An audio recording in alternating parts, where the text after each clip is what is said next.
if you really want to break it down, Clint, to a metric standpoint, it's about ability, right? It's about baseball IQ. That's a huge metric that gets passed up. What is your baseball IQ? And the baseball IQ is how well do you listen? What kind of adjustments do you make?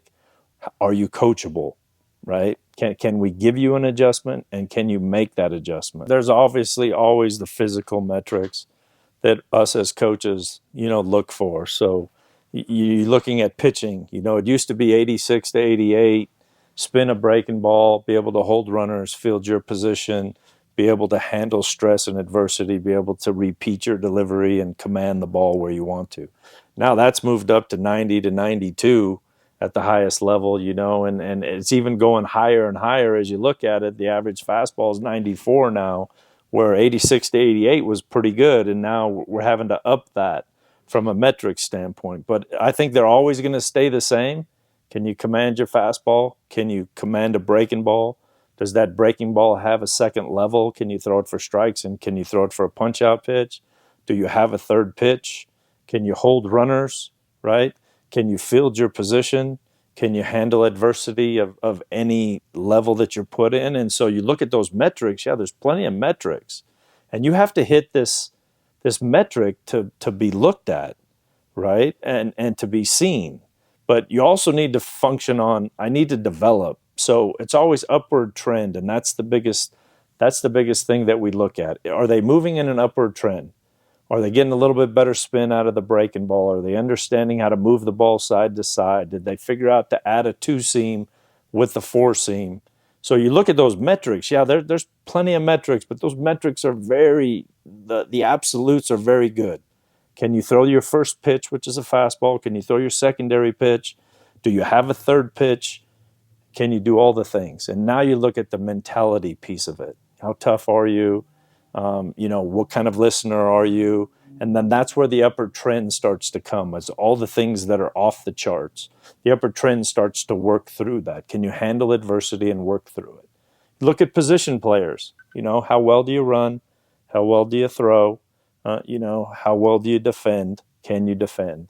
But a lot of times we get caught in the metrics of, well, so-and-so throws the ball across the diamond at 90 miles an hour, right? And so there's that metric.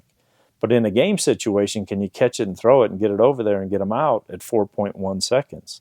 So the metrics for me is at what pace can you play at?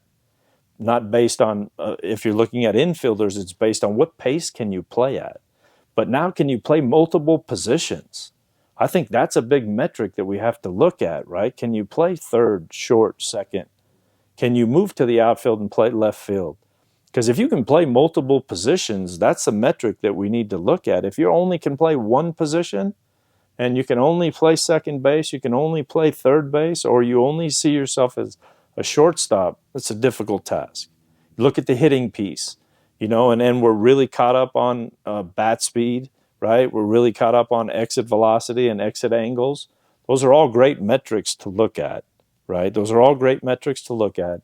But what does that have to do with the guy that could hit with two strikes? What does that have to do with the guy that could score runners in game situations? So you're really looking at, can you drive runners in? Can you score runs? Can you move the baseball? And then you look at, can you handle velocity as a hitter? What's your upside? What's your trend going to be?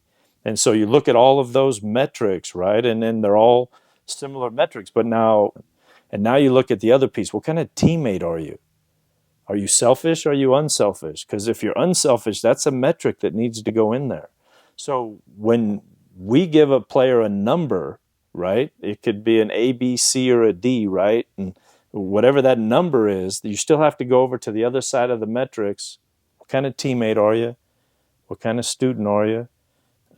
What kind of worker are you, right? And usually if you go to a place to play and you can throw it and you can run and you can hit it, and you can work hard and you're a good teammate, there's always a place for you.